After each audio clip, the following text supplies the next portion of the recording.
can be funny, but in reality, and especially in the construction industry, falls aren't funny. In fact, falls are the leading killer of construction workers.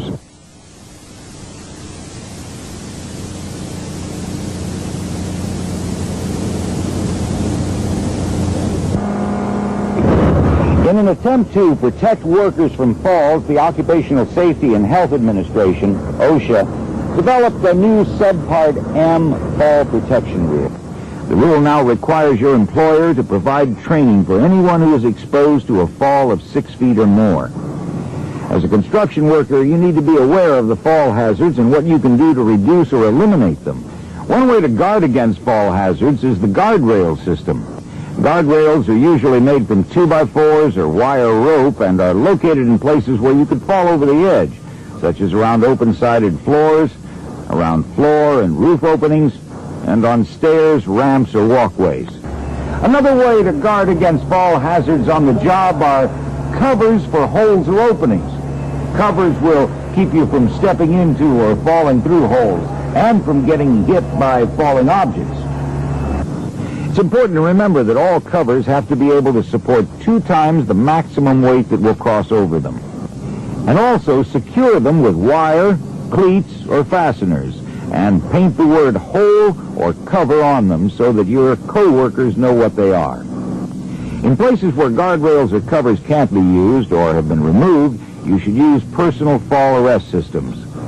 These systems are used during steel erection, near open-sided floors, for work on elevated platforms, and during roofing work. The personal fall arrest system is made up of a body belt or safety harness, a lanyard, and a tie-off or anchorage point. Let's begin with the body belt. Even if worn correctly, the belt can severely injure you. The D-ring, which your lanyard attaches to, must be centered in the back at all times. If you fall and the D-ring is in front or on the side, you could break your back.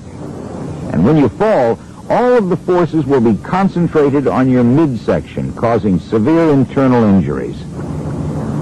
This is a very uncomfortable and dangerous position to be in while waiting to be rescued. So to better protect yourself if you fall, you should always wear a full body harness. And believe it or not, it's not that hard to put on. Just follow these steps. Hold the harness by the back D-ring. Shake it so all the straps fall in place. Now slide the straps over your shoulders so the D-ring is in the middle of your back. Connect the waist strap so it's tight but not binding. Pull the buckle portion of the leg strap between your legs and connect it to the opposite end of the leg strap. After all the straps have been buckled, tighten all buckles so the harness is snug, but you can still move. As you can see, a full body harness will evenly distribute the fall forces throughout your body. It will also hold you in an upright and more comfortable position if you fall. The second component of a personal fall arrest system is a lanyard. There are several types and styles of lanyards available. Lanyards can be made of rope, nylon strap, or steel. But no matter what type of lanyard you use, never tie it in a knot. If you do, the lanyard's strength is cut in half. Also, never tie off around sharp edges. The lanyard could be cut or damaged if you fall.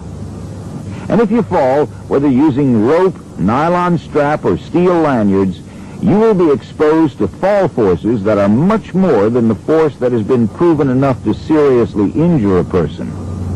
One way to reduce these forces is a shock-absorbing lanyard. If you fall, it can lengthen up to 3.5 feet. This allows for a soft, easy stop. But make sure you know how much any shock-absorbing lanyard will lengthen so that you won't hit anything when you fall. And remember, if you use steel lanyards, they need to have built-in shock absorbers. A lanyard option designed to increase your comfort and not restrict your movement are the retractable lanyards. There are primarily 2 types of retractables: nylon strap and steel cable. Both take up slack in the lanyard so it stays out of your way. And if you slip or fall, the internal brakes lock quickly to limit your fall. All lanyards and retractables are connected to your harness by locking or non-locking snap hooks.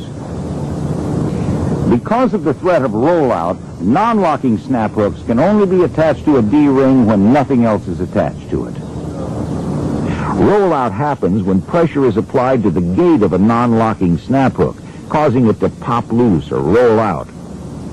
You can reduce the possibility of rollout by using locking snap hooks. These hooks require pressure on both sides for them to open.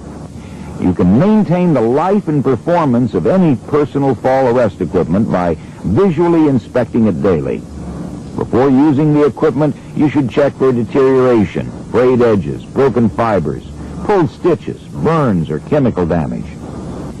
The final component of the personal fall arrest system is the anchor point.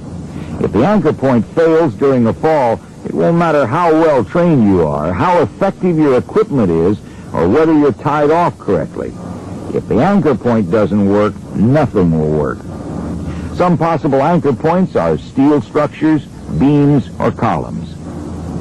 The anchor points need to be identified by the employer or competent person assigned to the project.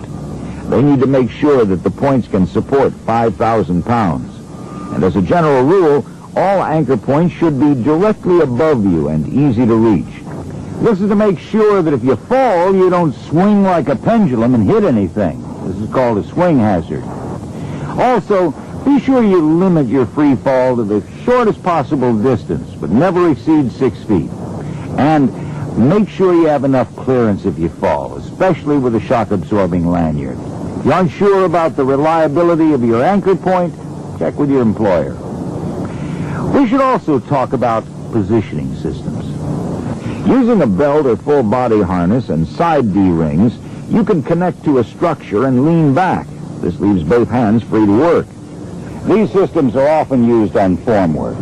So as a review, remember there are 3 basic approaches you can use to reduce or eliminate fall hazards on your job: guardrails, hole covers, and personal fall arrest systems. Use a full body harness, shock-absorbing lanyard, and locking snap hooks for the most effective system. Never tie your lanyard in a knot. Never tie off around sharp edges. Inspect all personal fall arrest equipment for damage before use. Make sure your anchorage or tie-off point is strong enough to stop your fall. And when you tie off, avoid swing hazards.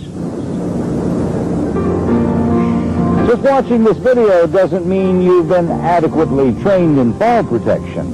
Protecting yourself from falls requires that you not only look out for yourself, but for your co-workers as well. Remember, the life you save may not only be your own.